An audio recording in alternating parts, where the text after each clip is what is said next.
Hey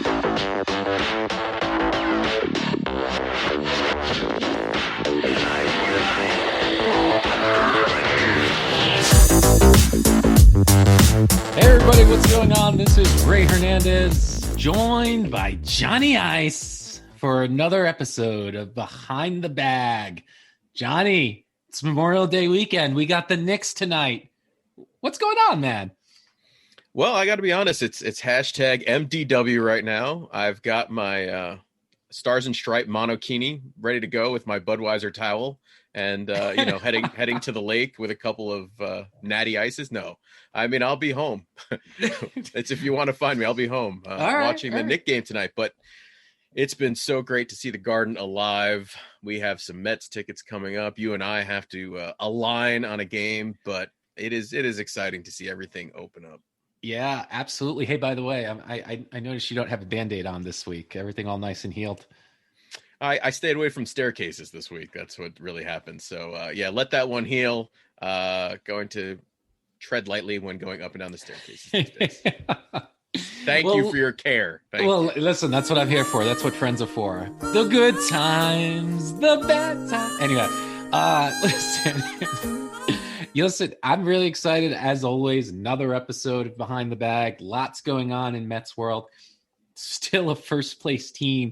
We talked a little bit about the Knicks just now, so we're bouncing back and forth. But watching the Knicks game 2, it kind of reminded me of like the current New York Mets or like the 2015 Mets, down 11, think it's over, and they just somehow, some way find a way to win. And that's what the Mets have done this week, sweeping the Rockies yesterday with my man, Jose Peralta, giving him the W in both games. Peraza. Oh, see, I don't even remember his name. See, not Johnny Peralta. It's Jose Peraza. Shout out to you. We will apologize now instead of saving it for the Open next week. I will say is that every day we share the lineup cards with each other and talk about how terrible it is, and then they just seem to win. Or I mean, they're really a couple of they're a major hit a game away from having like a 15-game winning streak right now. I mean, it's pretty incredible what they're doing with the C- squad out there right now. It is the Syracuse Mets or the quadruple A Mets, but hey, they're still finding a way to get it done. James McCann has actually been playing a solid first base, by the way. That's been pretty awesome to see. Yeah, and we've got Nito in the lineup more often, which is, he's my current, I don't know, he's turning into a bit of a man crush, maybe. I don't know. Ever since Pilar went down, we kind of have the same look going on. And now we have the same look from 1992 that I had, but that story's in the archives. I think that's episode 1, right? Yes, it is. But yeah, I mean, I'm happy about Mr. Nito getting some playing time, and really, we're feeling good about guys coming back, and it's just like we're holding the fort down, but then we get things like the Noah news of yesterday or the day before, and then it's just like, ew. Do you think Noah's done? Do you think he's done as a New York Met? Let's put it to you that way. Let's frame it that way, because this will now be 2 full years, essentially, because I don't have any visions of him coming back this year. And he is a free agent after the end of this, 29 years old. That the potential's there, but how do you value that? I don't know.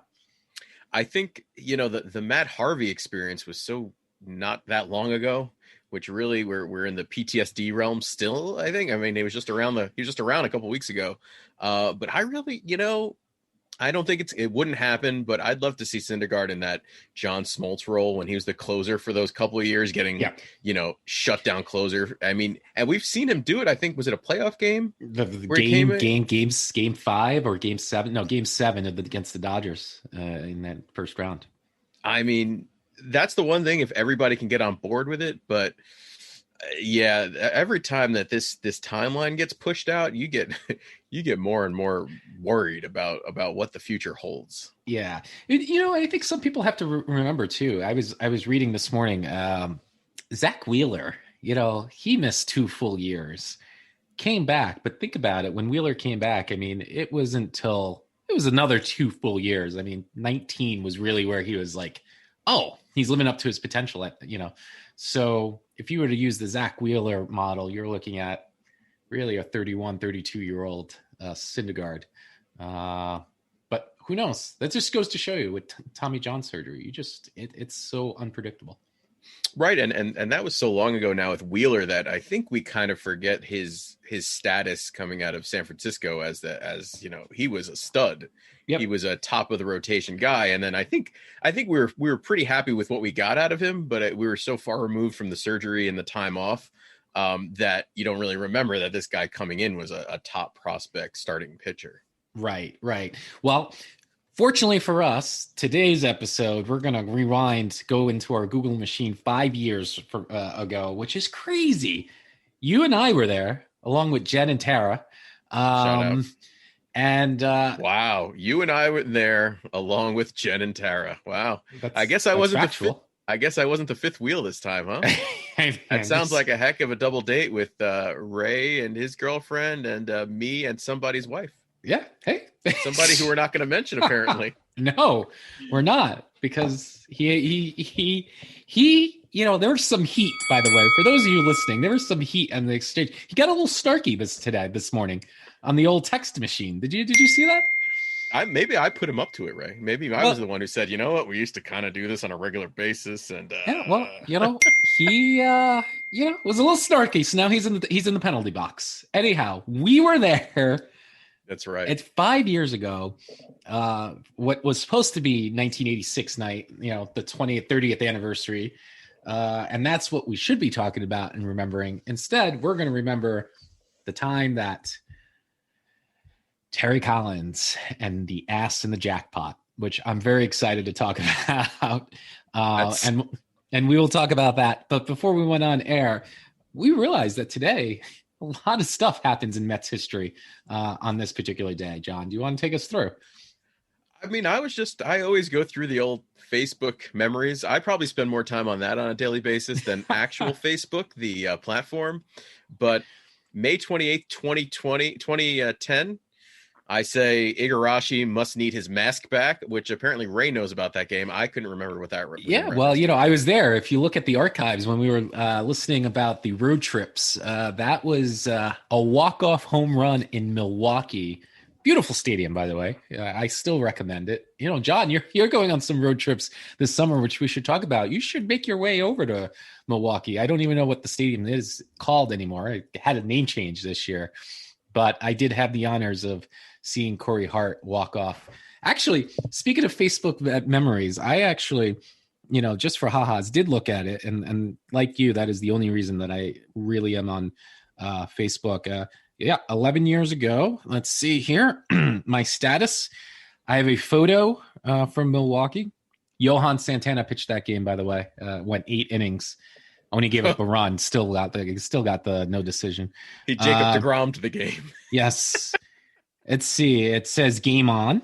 Nice picture. Good seats. I remember getting those seats for like less than $30. We were like second row behind the Mets dugout on the visitor side. It was really cool. Then around 10:48, it says, "Dear Corey Hart, F you." Oh. And then around 11:15, there's a status update that says, "Ray Hernandez loves how Brewers fans act like they just won Game 7 of the World Series. Win again on October 1st." Oof.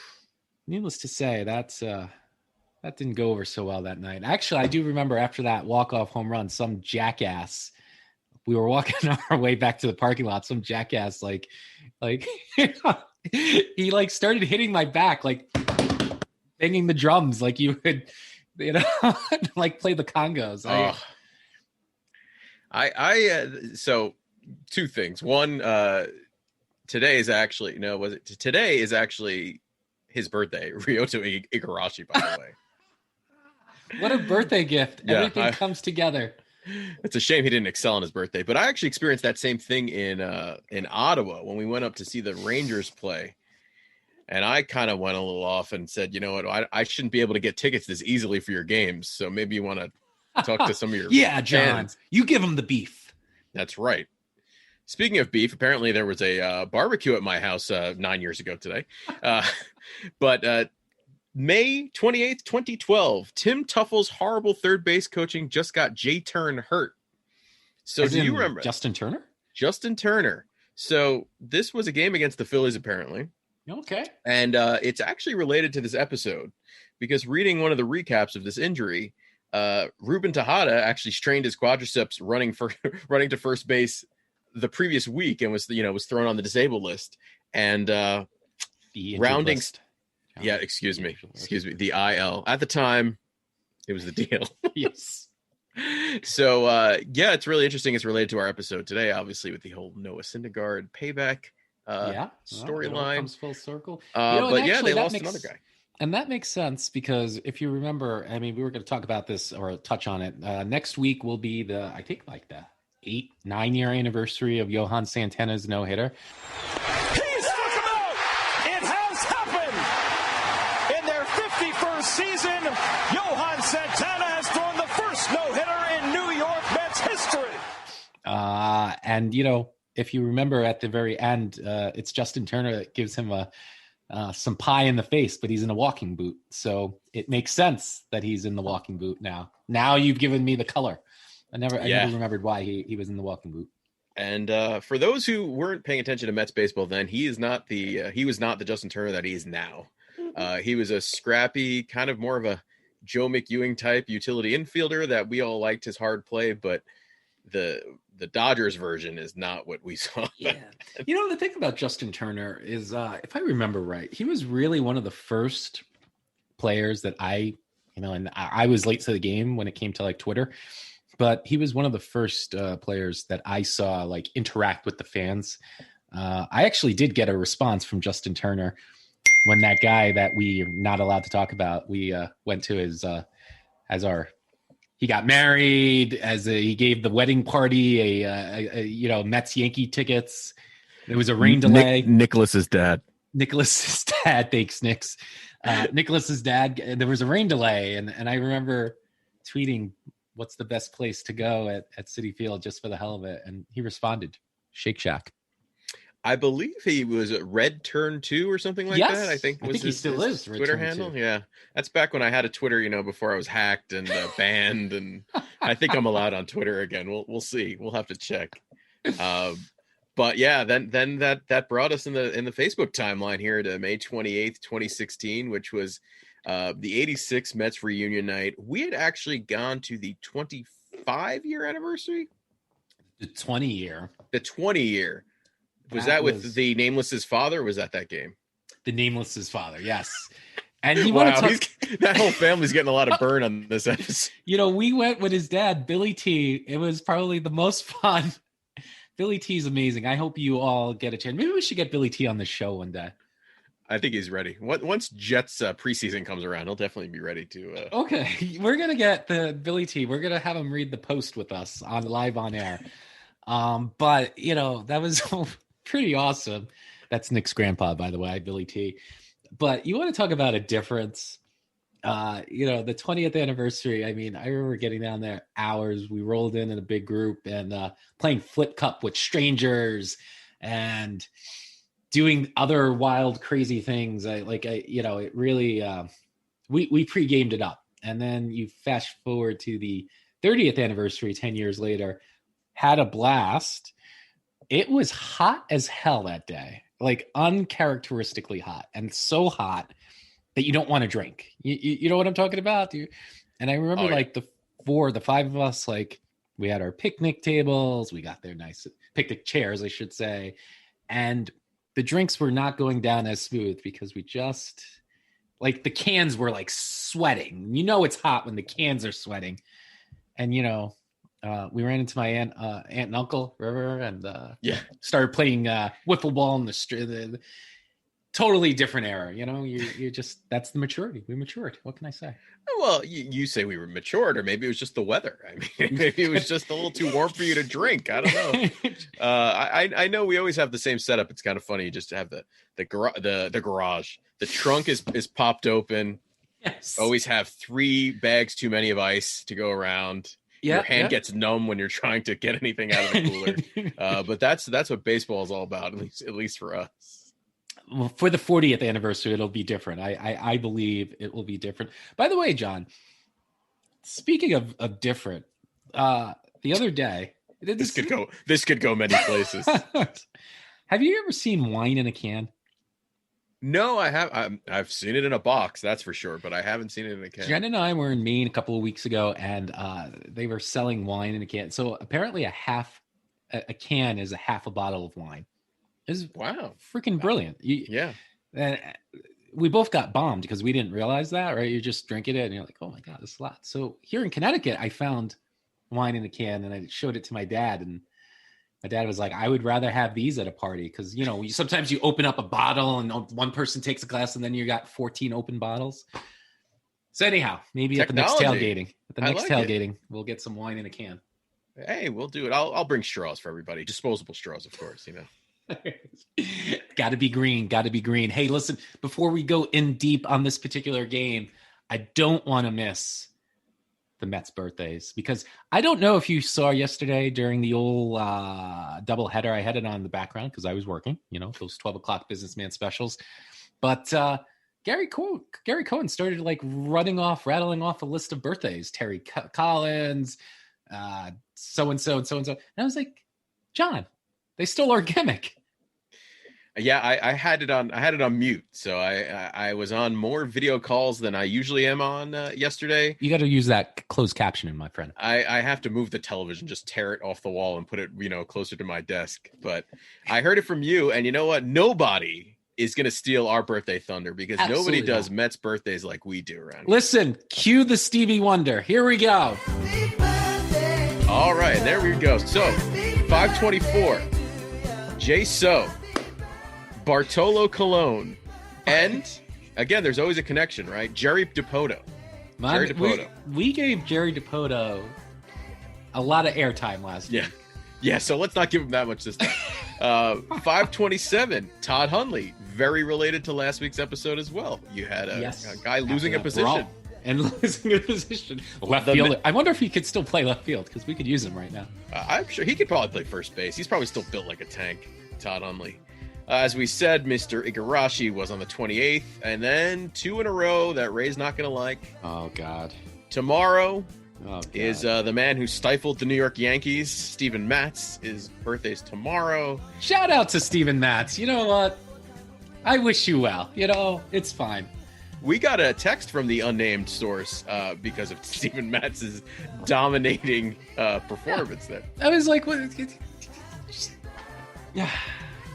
And then who's on the 30th? Why wouldn't it be Zach Wheeler's birthday's on the 30th? I don't have heat with Zach Wheeler. I'm fine with that. Happy birthday, Zach. He's been dominating, by the way. Have you quietly just noticed his season? I think he's in the top 10 in ERA. Really? No, I mean, but again, good for him. It's not his fault. He had a rough go of it. So happy to see that he got a free agent deal and all that. And he got paid. Any other birthdays? I top edited this time because I didn't want to go down the rabbit hole of But trust me, I know when there's a race story involved. Okay, well, listen. Before one other birthday, I mentioned Terry Collins. So if you want to celebrate Terry, go in the archives, listen to the Terry Collins episode that John and I did. I don't know how many weeks ago. It was a really good time. Speaking of good times, let's talk about the 30th anniversary. Like I said, we bought these tickets when this particular game, came out, in January. I mean, that was the first game that we really circled to be part of. And it was, like I said, I'll always remember, it's just a lot of energy. The 86 Mets, until we win another championship, the 86 Mets will forever be the team. But yeah, I just remember the whole weekend and just being excited to be there. Rare Saturday night game, which I think, was also Fox 5 game of the week. Yep. And, I think, the 20th anniversary was so much fun that maybe our expectations as fans was super exciting too. Right. And the return of Ray Knight, that was a big one in terms of the roster that was planning to be there that night. So that was pretty cool. I just lot of nostalgia that day. It was pretty awesome. Yeah, and obviously we didn't plan in advance. We didn't know Noah was pitching, so that was that added bonus on top. Then you get in the stadium and you see the racing stripe iconic jerseys, which actually have a connection to Ray, by the way. Ray is connected. Joe Petruccio. There you go. Designed those racing stripes. We should have him on the air. You know what? I'm going to send this episode to him and see if he can join us as a special guest. A very talented artist, I will say that. Shout out to Joey Paints on Instagram. Yes, give him a follow. Has nothing to do with them being family. Just incredibly talented, and just awesome to see his work. Yeah, he is or was the official painter for Elvis or something like that. So it's kind of cool. But one complaint about the jerseys, I always have to complain about some sort of apparel or, color, or this is. You can tell me the patch wasn't to exactly. your liking. I will say they were made a little too loose these days. Noah Syndergaard, it shouldn't be flapping in the wind. It should be like when Keith wore it and it was skin tight, or like Greg Jeffries and those guys wearing those jerseys that were skin tight. So I will say they do update it for the modern cut, which took a little away from it for me, but it's always great seeing those racing stripes, the classic jerseys. That's our childhood right there. That's what I always think about for sure. Another, I guess, complaint, since we're on the complaint wheel. I do feel that the Mets screwed up the 30th. I should have known. Hindsight's always 20/20, but when you look back, that 20th anniversary was freaking awesome because, first of all, Shea Stadium gets incredibly loud, but they had the players walk out through the stands. Do you remember like the player introductions through the first base and third base? Like they were literally walking through the field level seats. And well, that's the game I have the picture from Shea Stadium when we were watching the guys come in. Really? We watched them come in from the outside. So before the game, we were watching them come in that VIP entrance. Yes. And all of the rotundas, or whatever they're called, the ramps, were packed with people. And I've never seen anything like it. I have the image. I'll send it to Rake, who tweeted out, but there was nothing like that. And you want to talk about, so inside the stadium, how crazy it was. The sound reverberating in those ramps, it was insane. Each person came in. Yeah, it was a rumble. It was crazy. But you could bleep this out. They effed up. They effed up because they had the players come out from the center field wall at Citi Field, and so you'd introduce them. The freaking players have to walk 410 feet to the infield. Yep. And they'd introduce the next player while I don't know, Rafael Santana's still midway through the ramp. It was like watching a old school WCW Clash of the Champions, that long ramp. I was going to say it was like the Royal Rumbles where they would cut to somebody because the person was still walking down the aisle, and then they would cut back to the entrance. So it was a little anticlimactic. If they do this again, and they did that with the 69 Mets too, that's a little different. Obviously they're a much older team, but if you'll remember, same thing, they came out from center field, had them on golf carts and drove them around. I think they've got to figure out, how do you get them to just walk out through the dugouts and just make it more of a connection. Me personally, go through the dugouts, or I know you have those fans in the bleachers, which kind of messes it up, because I would just say put up a fake wall, put up a curtain there, as halfway into the outfield at least, and then have them come out from there. But you have to the 360 view, so it's a little hard. And by the way, the other thing I was very disappointed about, since we're critiquing everything, maybe this is the Wilpons, I don't know. If you remember, we'll have to look at the pictures, but they had a mock-up of the World Series trophy. Let's call it a 30-foot mock-up. It looked terrible. It looked so cheesy. Oh, wow. It looked cheesy. Hey, tell me it didn't. These little things add up, and this is why we are so excited for the Steve Cohen era, because no matter who was responsible for those, we're always going to be like, it's the Wilpons. It's whatever it was probably the Wilpons. So now that I actually feel better, this is much more better than my therapy session. Very therapeutic session over here today. Because here's the reason. By the way, it's okay to not be okay. I'm a big proponent. I'm openly saying it. Yet I do see someone. Yes, helps me with my anxiety, and you know what? We need to talk about it. It's not a hidden secret anymore. But I will say, now that I'm talking about it 5 years later and looking back at it, I could see that this game, was never destined to be a memorable, positive experience. It was way too hot, couldn't get loaded. And now we're upset about the way the ceremony went. We're upset about the cheesy 30-foot World Series thing. And we haven't even got to the first pitch yet. Yeah. I think everybody was a little irritable before the first pitch even happened. So that's why the events that occurred later, just everybody, I mean, the patience was not there. So you want to talk about patience. Let's give it just level set, everyone. The New York Mets. So here we are, Saturday night, May 28th, 42,000 people sell out at Citi Field. The New York Mets are in first place at this point. And, they're coming off their World Series run in 2015. So you're feeling really good about the team. We were one pitch away from maybe changing the whole series and being World Series champions. Wasn't meant to be. 2016 is the year we're going to learn. We're going to mature, take the next step. We're in first place in late May, 28-19. You got the Los Angeles Dodgers in town, rematch of the NLCS the year before. Dodgers are struggling, when they come into Citi Field here. Right before the game, they're 25-24. Lost the night before in dramatic fashion. I think that was the Curtis Granderson walk-off home run. Needless to say, it was also David Wright's last home run of his career, which is kind of sad when you think about it. And think about it. He hit a home run in that game, and then the reports came out that he was injured and essentially never to be seen again, which, is unfortunate. Game time, by the way, 7:15, 7:22, 7:16 p.m. 7:16. It's 84 degrees. All right. So imagine being there at 4:00, thinking that you're going to tailgate your little buns behind. All right. So let that be proof that it was freaking hot. Add in the humidity, a lot of cranky people. The lineup for this day for the Mets, again, just kind of level setting. We're not even going to get into the replacements yet. This is purely the starting lineup. Got Curtis Granderson leading off, playing right field. Asdrubal Cabrera second, playing shortstop. Michael Conforto third, left field. Yoenis Cespedes center field, playing fourth. I actually forgot Cespedes played center field, but the top four there, you're feeling really good. Yep.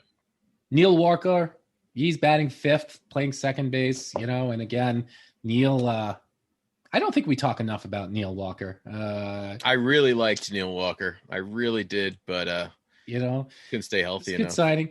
And now we're starting to get a little questionable. First base, Eric Campbell, batting seventh. Shout out to Eric Campbell, by the way. Well, and also the next guy, too. Yeah, this is perfect. But yeah, for those that don't know, Eric Campbell, a month ago, was named the manager of the Norwich Sea Urchins, which is I guess a developmental league, not a minor league team. Then he has announced that he's signed on with the Seattle Mariners and Jerry DiPoto. And I think last week he got his first hit in 5 years in the major leagues. So shout out to Soup. Batting eighth. Soup is batting sixth. Batting seventh. Playing third base, your man, Ty Kelly. Another man who's risen from the ashes like a phoenix. Yes. And for Seattle as well? With Jerry DiPoto. That Long Island Ducks, they must have a heck of an airline flying out to Seattle from Long Island, because I don't get it, but and good for them. Ty Kelly, wasn't he on the Team Israel for the shout out to Ty. Batting eighth, your catcher, Rene Rivera, with a stellar batting average of 120. Big thumbs down coming from me and Rene Rivera in this game, but it's all right. And Noah Syndergaard batting ninth. And actually, if I think about it, Rene Rivera for a while was Noah's personal catcher, even though they weren't really saying it. If I remember right, I think there was the controversy. Yeah, I was just going to say the personal catcher. But if you look at these batting averages, so again, I was going to say we're in a similar time of year. It's the same day. So we're in the same point of season as we are. Welcome, then. John. Welcome. But so Granderson, who, if you've seen the graphics that they put up during the current games about Mr. Lindor, I think he had one of the worst first 40 games as a Met. So this season here, he's hitting 201. Asdrubal Guerrero's hitting 277, Conforto 270, Cespedes 289, and then it's, Walker 273, and then you've got Soups hitting 169, Ty Kelly's hitting 0, Rene Rivera's hitting 120, and Noah Syndergaard is hitting more than Rene Rivera and Ty Kelly. He's hitting 125. So it is quite the bench that we had, and let that be a lesson. If there ever was a lesson, like those were our number one bench players, right? And you think about the Mets this year. I mean, we're already on like the sixth. We're sixth on the depth chart. Minimum third on the depth chart and just make sure they don't play in cursed center field. That's for sure. So anyhow, I mean, look, that's the lineup. That's the feeling. The game starts okay. I mean, and at this point, by the way, I think Noah, he had a really good start to 2016. He winds up finishing the year 14-9. But I think the thing, if I remember right, was like Noah was so dominant in the playoffs. This being year 2, you're feeling like, okay, he's going to take those steps. And he was solid as could be. I'm actually just trying to field up some things, but of course I'm not going to be able to find it on the fly here, but finishes the year 16-7, 14-9. I just pulled a Ralph Kiner, like, let me just pull up numbers. I like it. 14-9, 260 ERA. And if I could somehow find his day, but that was his lone all-star year. So you're kind of feeling like we got our ace on the mound. This is going to be a great game. But just wasn't meant to be. No. And, I don't know in hindsight. So we'll get to the moment that everybody talks about, but in hindsight, were we looking too much for the pound of flesh here? I mean, was that what this game was all about? I don't know. I got to be honest. And by the way, going into this game, Noah's 5-2 with a 1.94 ERA. So he sucks. I got to be honest with you. I was so focused. This is me, my perspective. I was just so excited about the 30th anniversary of the Mets that I wasn't even thinking about the pound of flesh. If I remember right, Chase Utley didn't play the night before, so maybe there was some of that, but right. I didn't expect it. I didn't. Your ass was literally in the jackpot the whole time. I mean, that's what happened. Yeah. So yeah. And by the way, this is a close game, so through the first 2 innings, I mean, there's nothing but zeros here till we get to the third inning where the action happens. We're going to do a watch along of this action. Yeah, let's do a little watch along of this action. So MLB actually has this on their YouTube page. I just searched for, 5/28/16 Mets, and we're going to fast forward to pretty much the inning where this happens. So we're going to start at the 47-44 mark. All right. 47, everybody 44. Can roughly scrub their way to that. And then, what we'll do is we'll count down 3, 2, 1, and then we'll say 3, 2, 1 play, and we'll make this going. So right now we've got Rene Rivera in the frame. So 3, 2, 1, and play. So there's future Met Adrian Gonzalez. We just talked about him the other day, didn't we? Yeah. Oh my God. So the pitcher is leading off. That's Kenta Maeda with a higher batting average than Ty Kelly, Soup, and with a home run. 133. Look at that 1969 logo. Like, look how cheap that looked on the side there. Oh, 1986 logo. Doc is in the booth. I remember when we saw Doc, just looking at each other like, oh my God, he looks terrible. Yeah. And there's John Smoltz in the booth, who we actually just talked about, my fantasy booking with Noah Syndergaard. Nice bunt dive by Maeda. Not Look bad. At that. Look at the way Rene Rivera just jumped out of the chute there. Look at all those people in the audience. My goodness. Wow. It'll be so good when we get back to that. First full house game that we have. Oh, I hear boos. Oh, boos are happening. Are these the boos? There's boos that Joe Buck is ignoring right now. Nice frames. Look at the frames he's got. Yeah, I was going to say he's got those like loose sight frames going on. Look at the size of Dwight Gooden's fingers. But look at this. Chase Utley was 0 for 1. So you know what? They didn't even do anything at the first at bat. Which is funny because when I was just a bit outside. There's our man, Adam Hamari. He threw behind Utley. Did they just kick Syndergaard out? Here comes Terry. They did. That's the one. Terry jogged out like he was an alumni from the 86 team. Adam Hamari walked faster than freaking Ray Knight that night. You know what's funny is you see the difference in height between Thor and the ump, and you see the difference in height between Terry and the ump. That's crazy. Terry's giving it to him. He's got 3 guys on him right now. I like, was that Tony Randazzo? Is that Randazzo too? Well, I wonder why he's doing the first inning. He wanted to get, he wanted to get an at bat in to maybe just show he wasn't doing anything. I don't know. And that's actually even more Bush League because it's 0-0. You know, this is a close game. Oh, nice that they waited to throw Collins out. Collins going to get his money's worth. And Collins, I saw Adam Hamari the other day. I think he was That's ridiculous. in the Rockies. I thought you were at like Whole Foods in Hartford. I was like, when you saw Adam There's so many unknown umpires these days, right? I mean, it's really like... Absolutely. Let me tell you, I've never been so hot. I think Jen was scared of me because she had never seen me this mad before. Look at the guys behind the plate. Why is one guy wearing a Marlins jersey? Nothing Marlins I guy. hate more. That's the Marlins guy. Nothing I hate more than a guy wearing a jersey with nobody involved. Away from the players and they're, to some degree. But yeah, okay. Joe Buck's speaking the truth right now. But yeah, absolutely. I had just gotten my chicken tenders and fries for $13.25, and I think I dropped a couple of nuggets. Not everybody has seen this look, but Ray, when he's got food in his hand and he's trying to make a point, I mean, there's nothing like it. There's nothing like Ray with a bunch of fries in his hand and pointing the finger. He's pointing the chicken finger. And he made a poor judgment. He made a mistake. And unfortunately, that mistake is going to cost possibly the Mets a win. And Smoltz, I don't like your take on this. Come on. I wish they could redo it. You can beat that out. I mean, you've got paying fans in here on a... Jake needs to go to him.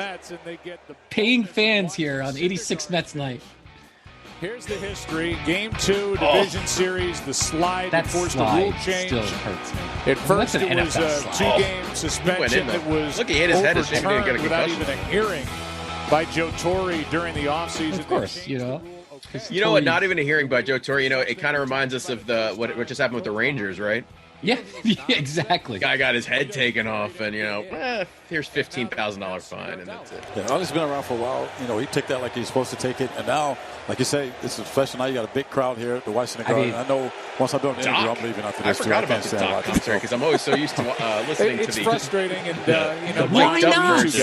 Why not? Talking about it. I mean, that's something that should be handled between players, right?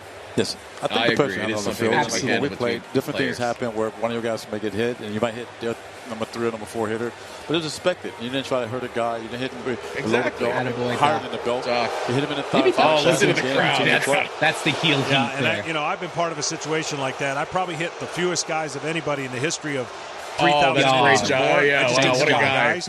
And when I hit a guy to protect a teammate, no warning, he threw me out. And I threw the umpire out immediately after that, by the way. I said, no, you're out of the game. And I said, what you did is you just caused a brawl. You don't know you just caused this. a brawl. We'll it was put the over. link into our, the player didn't have a problem. He understood. This has happened now. We've talked about the Toronto situation. They waited to the last at bat, and then you saw what happened there.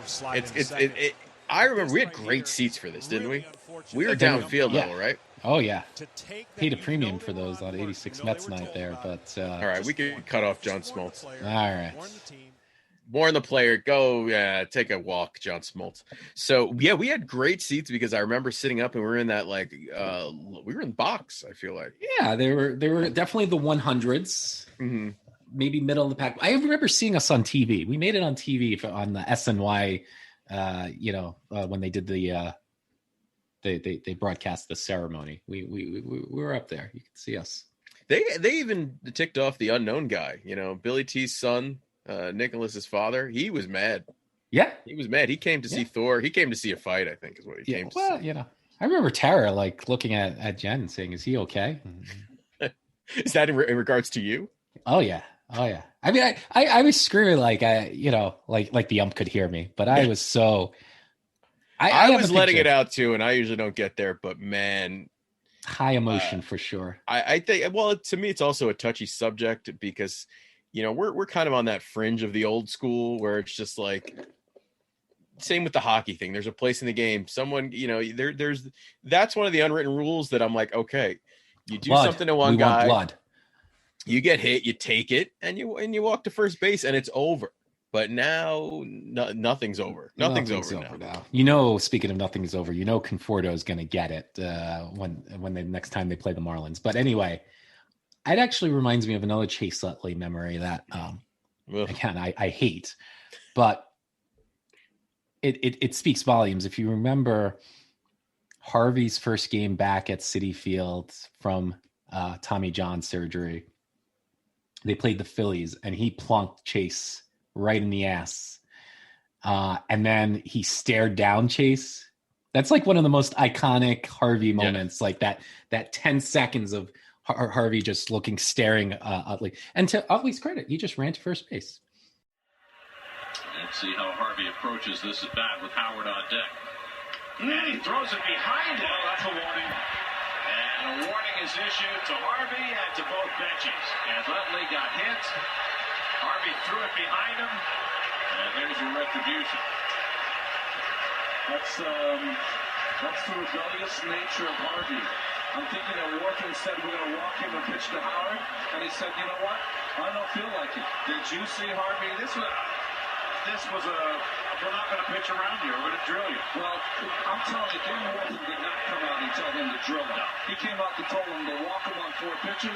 Between the time he got from there to the bench, Harvey said, that's a free pass. I'll give him a free pass with a message. And you saw Utley's reaction. He had no problem. He had completely understood the situation, and he patted Darnell as he headed to first base.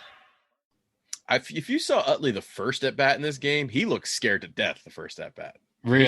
He struck out. He was probably out of it, but maybe that was, Noah's idea, lull him to sleep. And then, but also look, the pitch, oddly enough, was really far away. And I don't think Syndergaard really has that trouble with location. Right. So it's kind of just like doing it for the fans kind of thing. Like, I'm not going to get anybody hurt. I'll throw it behind you, whatever. Because I think if he wants to hit you, he'll hit you. I mean, he's one of the best pitchers around at that point. So. Well, terrible. Unfortunately, that was the highlight because it was all downhill from there. To Logan Verrett's credit, who comes in, and by the way, Logan Verrett was just signed by the Seattle Mariners. I'm actually serious. So shout out to Logan. But to his credit, he hangs in there. That goes 3 2/3 innings. But he's throwing zeros. Gets thrown out in the 3rd inning. So he's got zeros in the 3rd, zeros in the 4th, zeros in the 5th, then in the 6th. It's funny. It's funny how your memory works because I'm just looking at the box score straight across now, and I'm like, yeah, there was no score through 5 in that game. Yeah, like, I don't remember that. I imagine that once Noah left, there was a 3-run home run like 2 batters later. I really thought that inning was like everything kind of melted down. So yeah. But I will say, 2 points of note in the box score. Carl Crawford comes in as a pinch hitter in this game. This is actually his last year in the league. Talk about a player from a different generation, but really interesting to see him there. And we always like to talk about my least favorite Mets, especially the relief pitchers. Antonio Bastardo was in this game, and he was we'll say Jorge Julio. I mean, what can we compare Antonio Bastardo's stint with the Mets? Because wow, I mean, they traded to get him, right? Or they traded him away to Pittsburgh. Now you're really I've blocked him from my memory. Well, let's just say this with the Mets, he gave it all up. Let me tell you that. He only had a 4.7 ERA, but he was terrible. We got we got him for John Neese. Oh. Look at look at his wait, I can't look at this. I remember him with the Phillies. Okay, so he's a free agent. The Mets signed him in January. So, this game in May, he's our prized free agent. August 1st, he gets traded with cash for John Neese. So I guess this is John Neese's second go around with the Mets. I don't remember John Neese ever leaving the Mets. No, yeah, I don't know if maybe it was like he was signed on like some sort of deal and made it the roster somehow. But I remember Bastardo on the Phillies. What a Bastardo! There was a low hanging fruit there. I feel like he was the like Cliff Floyd specialist or something like that. Was that the right overlap there? I just remember him being the lefty guy. Yeah, Mr. 2014. Oh my God! Like, now I've just clicked on this. Here comes the rabbit hole. Rabbit hole alert. So John Neese gets traded to Pittsburgh for Neil Walker. Good deal. I thought Neil Walker was a free agent signing, so there's that. Yeah, very good deal. Then he gets traded back to the Mets. Like Pittsburgh's like, screw this. Yeah. We'll take Antonio Bastardo and cash. The fact that the Wilpons put cash in the deal. Then he's a free agent. He signs as a free agent with the Yankees. That I remember, yeah. February 20th, signs as a free agent. March 26th, released by the Yankees. March 28th, signed by the Yankees. June 7th, released by the Yankees. He didn't even get to set up his locker room at the Long Island Ducks yet, and the Yankees brought him back in for another stint. Anyhow. So yeah, my memory kind of fails me there because I really thought that it was off the hinges right after that moment, but the game was still around. But I think the mood energy and the atmosphere was deflating is probably an understatement. And actually, this is going to sound horrible, but now that we're talking this out loud again, this part of my therapy session, if you'll remember, the people behind us, it was a whole contingent of Japanese fans, or they were Dodgers fans, and obviously with Quinta pitching, I mean, they were into it. And after the Syndergaard thing, I mean, I had no, I don't know if you felt this way. I just had no energy for sure, but the idea of hearing like cheers every time a Met struck out, the blood boiled a little bit more. I think back to that memory and I think back and I say, it's a good thing that because we were so close. It's a good thing we never made it onto TV. We were on SNY for the pregame, but me throwing the chicken finger and the yelling, I don't know that I'd be looking for a job today. Maybe. I don't know. I think there was a lot of probably meme-worthy faces in the audience that day. You could probably scan any random section and find someone who was just, veins popping out of head as reaction. But, So unfortunately, we do have to, kind of talk about how the game unwinds, because apparently it was a game for a while. And it probably wasn't a game. The reason for the zeros are 7, 8, 9 is, what it's hitting. But Logan Verrett, of course, gives up a home run to Chase Utley in the 6th, solo shot just to get the crowd riled up. But the real kicker, or kicking the nads, was when your boy Hansel Robles comes in the 7th inning and gives up, was it a grand slam? Gives up a home run to Chase Utley. And then he gives up anome home run to Adrian Gonzalez. It's a grand slam. He gives up a grand slam to Chase Utley. And I remember, did he give up three home runs? Hansel Robles? Gave up Utley, 2. Let's see. Utley, Adrian Gonzalez, and Howie Kendrick. Yep. That's our boy. Your boy. Here I am talking about Bastardo. The Chase Utley grand slam, that was horrible because, again, like we said, we had great seats. And because we were field level, and Chase being a lefty, he hit that shot into the Pepsi porch or Coca-Cola porch, whatever it is now, back then. And you just see the ball in the air from our point of view, and you knew it was gone, and it was just terrible.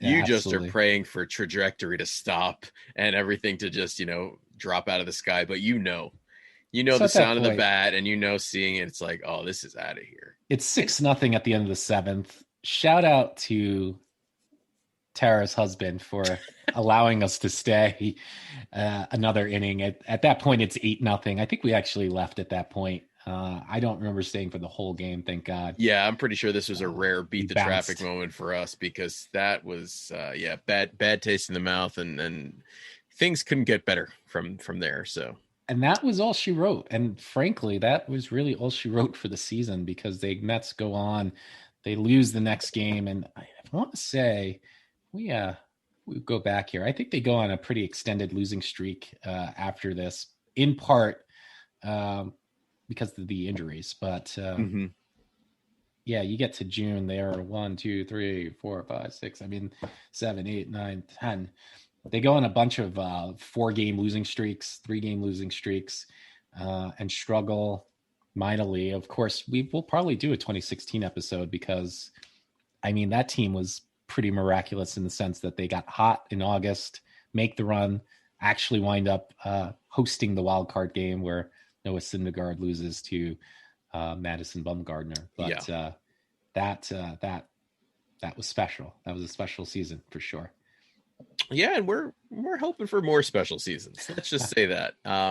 It's interesting as Met fans, that 86 team, that championship, that is really what we hang on to. Every player from that roster is, an icon in the mind. And I think that's why people talk about succeeding in New York so much, because you talk about something like that. I mean, there's still that's legends. Huge. And the other thing, we'll just go back to the ceremony before we put this in a bow. Like, you start to realize mortality, and I don't mean to be so like Grim Reaper-ish, but if I remember right, Bill Robinson has passed away, but during that ceremony, it was his son and wife walked down in the Bill Robinson jerseys, and then Gary Carter, obviously no longer with us, and having his son and wife walk down, and the cheers that they got. And I just think that speaks for, once you're part of a championship team, it's their families will always be revered in New York. So there's that. Yeah. And they really are just transcendent, because I'll be honest, 86, we were pretty young then, and you just hear the names, the names, and you're like, okay. And then you look back and you're like, okay, well, the stats maybe weren't all that, but you just know these people were, this group was wearing those racing stripes, and that was the team. And again, the reason this podcast, the name of this podcast is based on that 86 run. So, we're here in 2021, and let's keep treading water. So where do you think this game will always rank? Today on Twitter, everyone is, I can't tell you how many comments have been like, whenever I see this video, I always stop and watch, or whoever leaked this video is a godsend and an American hero. Those are actual comments, by the way. I think if that didn't leak, it would be just water under the bridge, because all it was a guy getting thrown out, a manager having a meltdown, which, if you were from the days of, Tommy Lasorda and stuff like that, that's really not out of place. But once that leaked, that's all anybody has ever wanted to know, is what is being said. And wow, that did not disappoint. When Terry Collins gets inducted to the Mets Hall of Fame, finally, they have to play this clip. Yeah. Okay. You got to give us a shot. You know what? You got to give us a shot. Okay, listen to me. Let me hear what I'm saying, okay? Yeah, we need the full thing. We need the full thing played, because you know what? That is special, and it's in baseball history now. Once that came out, that's baseball history. That's it. That's beyond Mets history. Well, all right. Here we are Friday night getting ready for the Knicks. My ass is in the jackpot. I don't know about yours, but it was fun talking about this. I don't know. What do you have to say, my friend? Happy Memorial Day, everybody. And drive home safe, everybody. Not the Hawks, Heat, or even Indiana. It's the Knicks. So I got this package in the mail, and I told you about it. Package? I spend too much time on eBay. Let me tell you that. Too much time. And finally came across something, did a little make offer, dealing back and forth, and landed the deal. Didn't expect to land the deal. So, and I told you, that was very Trump-like, by the way. I made the deal. He's a loser. So here we go. Oh my God, is this a grand opening? Yeah. What we got? What we got? All right. You see the colors. I see racing stripes. Look at that. See that? It's a little. What, the Ziploc bag? You see the block lettering right there? Yeah, that's got like late 80s written all over it. Let's see, do you want to guess? That's this is going to turn into ASMR pretty quickly. Please tell me that it's a Hojo jersey. No, it's really obscure. It's really obscure. Oh God, I don't know. Well, you're gonna make sure there's no stains on the front, right? Yeah, no stains. Looks good. Here we go.